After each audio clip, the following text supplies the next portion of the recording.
நேற்று ஒன்றிய கல்வி அமைச்சர் தர்மேந்திர பிரதான் அவர்கள் சொல்லியிருக்கிறார், 3200 கோடி கல்வி நிதி நமக்கு கொடுக்க வேண்டிய கடன் நிதி கொடுக்க முடியாதுன்றார்.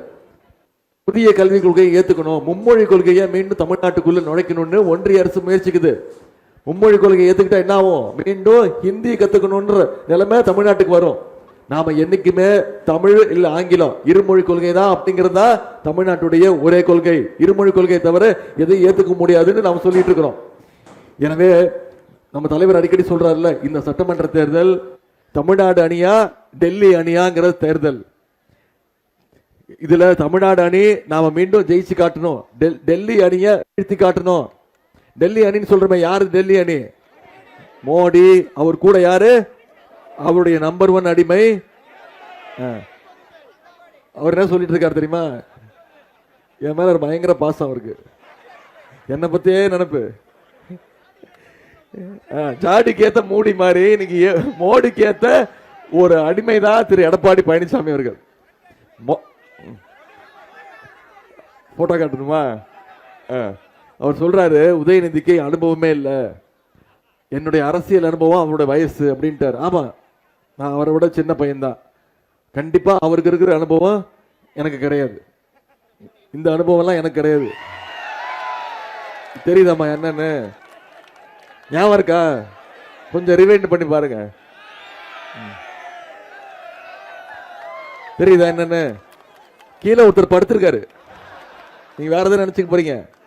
கரப்பாம்பூச்சி தெரியுமா? மண்புழு. என்னை பத்தி பேசுறாரு. இந்த அனுபவம் எல்லாம் எனக்கு கிடையாதுமா. பதவிக்காக யார் காலையும் விழுகிற அனுபவம் எனக்கு கிடையாது. எனக்கு இருக்கிற அனுபவம் எல்லாம் சுயமரியாதை அனுபவம் தான். கலைஞர் கத்துக் கொடுத்தது தான் திராவிட இயக்க கொள்கையை மட்டும்தான் எனக்கு தெரிஞ்ச அனுபவம். முதல்ல ஜெயலலிதா அம்மா காலில் விழுந்து கிடந்தாரு. அப்புறம் அந்த அம்மா இறந்த பிறகு இந்த அம்மா காலை பிடிச்சாரு. அப்புறம் இந்த அம்மா ஜெயிலுக்கு போயிட்டாங்க.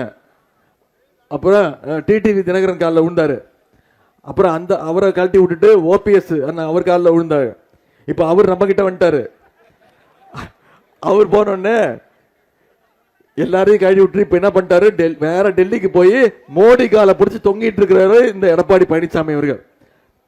மொரட்டு பக்தர்கள் பார்த்திருப்பீங்க, மொரட்டு தொண்டர்கள் கேள்விப்பட்டிருப்பீங்க. எங்கேயாவது பார்த்திருக்கீங்களா ஒரு மொரட்டு அடிமைய? இன்னைக்கு இந்தியாவிலே நம்பர் 1 மொரட்டு அடிமை திரு எடப்பாடி பழனிசாமி அவர்கள் தான், மோடியுடைய மொரட்டு அடிமை.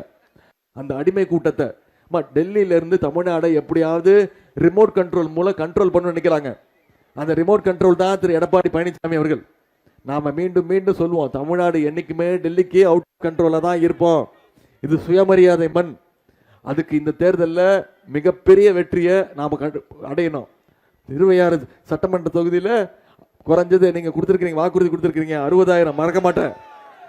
60,000 வாக்கு வித்தியாசத்துல நான் துரை சந்திரசேகரன் அவர்களை ஜெயிக்க வைக்கணும். செய்வீங்களா?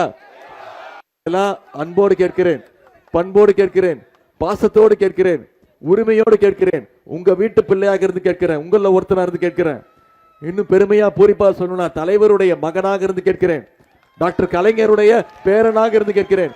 உதயசூரியன் சின்னத்துல அண்ணன் துரை சந்திரசேகரன் அவர்களுக்கு வாக்களிச்சு மிக பெருவாரியான வாக்கு வித்தியாசத்தில் ஜெயிக்க வச்சு அவரை சட்டமன்றத்துக்கு அனுப்புங்க. உங்க தொகுதிக்கு என்னென்ன தேவையோ நம்முடைய முதலமைச்சர் அவர்கள் நிச்சயம் செஞ்சு கொடுப்பார் என்ற வாக்குறுதியை உங்களுக்கு கொடுக்கிறேன். ஆதரிப்பீர். உதயசூரியன் உங்கள் அன்புக்கும் வரவேற்புக்கும் நன்றி, நன்றி, நன்றி.